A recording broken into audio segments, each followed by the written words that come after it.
ان تین چیزوں کو جمع کریں گے، عقائد، عبادات اور کچھ معاشرتی رسومات، یہ تینوں ہیں مذہب۔ دنیا میں مذہب کا تصور یہیں تک ہے۔ اس سے آگے تین چیزیں کیا ہیں؟ معاشرتی نظام، اقتصادی نظام، سیاسی نظام۔ ان کو جمع کریں گے تو یہ بنے گا اجتماعی نظام، اور ان چھ کو جمع کر لیں گے تو یہ بنے گا دین۔ یہ چھ چیزیں مل کر دین اسلام کی تکمیل ہوتی ہے۔ اس میں عقائد بھی ہیں، عبادات بھی ہیں، رسومات بھی ہیں، پیدائش کے ساتھ عقیقہ ہے، موت کے ساتھ تجہیز و تکفین ہے، نہلانا ہے، نماز جنازہ ہے، تدفین ہے، شادی بیاہ کے لیے نکاح ہے، ایجاب و قبول ہے۔ یہ تمام چیزیں بھی ہیں، لیکن ایک مکمل آئینی نظام، مکمل معاشی نظام، مکمل سماجی نظام، مکمل سیاسی نظام بھی ہے۔ تو تین جمع کیجئے تو یہ در حقیقت دین بنتا ہے۔ پہلی تو اصل میں ضرورت اس بات کی ہے کہ اسے خوب اچھی طرح ذہن نشین کر لیا جائے۔ دوسری چیز کہ جو اس منتخب نصاب میں زیادہ پیش نظر ہے وہ یہ ہے کہ دینی فرائض کیا ہیں، دین ہم سے چاہتا کیا ہے، ادروع قرآن انسان کی نجات کے لوازم کیا ہیں، شرائط کیا ہیں۔ انسان کا تصور فرائض اگر محدود ہو جائے تو اس کا عمل بھی محدود ہو جائے گا۔ سادہ سی مثال دیا کرتا ہوں کہ کسی شخص کو کہیں ملازم رکھا گیا، اسے گن کر 10 کام بتا دیے گئے، یہ 10 کام تمہیں روزانہ کرنے ہیں۔ اب کوئی ایسا حادثہ ہوا اسے 7 کام بھول گئے، صرف 3 یاد رہ گئے۔ مخلص آدمی ہے، محنتی آدمی ہے، لیکن بھول گیا، 7 کام یاد ہی نہیں، 3 یاد ہیں۔ تو اس کا سارا اخلاص، سارا خلوص، ساری محنت انہی 3 کاموں پہ نکلے گی۔ وہ 3 کام تو وہ کرے گا بڑی اخلاص سے، بڑی محنت سے، جان مار کر، لیکن 7 کام اس میں تو 0 ہوگا، اس لیے کہ وہ تو اس کے سامنے ہی نہیں۔ بتائیے وہ شخص ملازم رکھنے والے اپنے امپلائر کے نزدیک کامیاب ہوگا کہ ناکام؟ خلوص اس کا 100%، محنت اس کی 100%، لیکن ناکام کیوں؟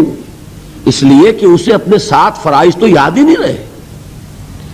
اب آپ سوچئے خدا نہ خواستہ کہیں اگر ایسا ہو کہ ہمیں دین کے بہت سے فرائض یاد ہی نہ ہو،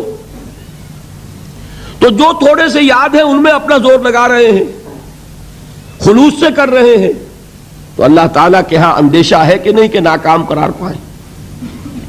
اس لیے بڑی ضرورت ہے کہ دین کے فرائض کیا ہیں، دین ہم سے چاہتا کیا ہے، اس کا تصور واضح ہونا چاہیے۔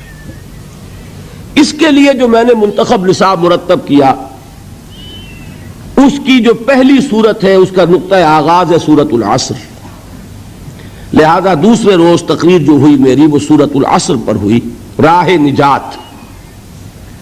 اس میں بھی میں نے مجموعی طور پر بطریق تذکر جو اس سے مجموعی نتیجے نکلتے تھے ایک دن میں وہ بیان کیے۔ میں نے کیا باتیں عرض کی تھی؟ 4 × 4 8 باتیں۔ یہ سورت قرآن مجید کی اولین سورتوں میں سے ایک ہے۔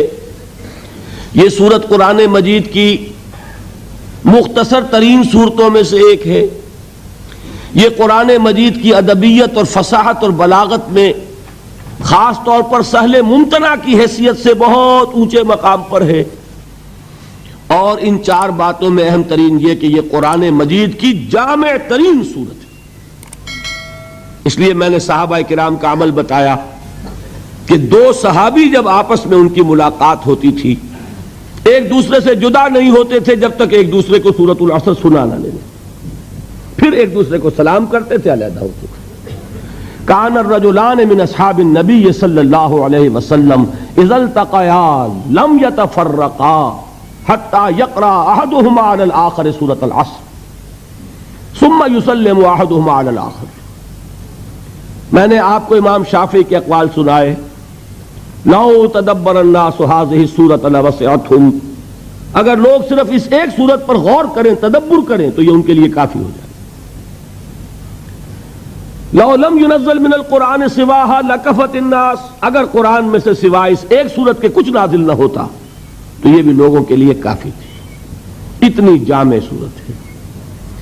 چار باتیں اور کیا بتائیں کہ سورۃ العصر کو ایک جملے کی شکل میں اپنے ذہن پر لکھ لیجئے، اللہ تعالی ہمارے لوح ذہن پر بھی کندہ کر دے، لوح قلب کے اوپر بھی اسے نقش کر دے۔ والعصر ان الانسان لفی خسر الا الذین آمنوا وعملوا الصالحات وتواصوا بالحق وتواصوا بالصبر۔ زمانے کی قسم ہے یا زمانہ گواہ ہے، تمام انسان خسارے میں ہیں، گھاٹے میں ہیں، ٹوٹے میں ہیں، سوائے ان کے جو ایمان لائے اور انہوں نے نیک عمل کیے۔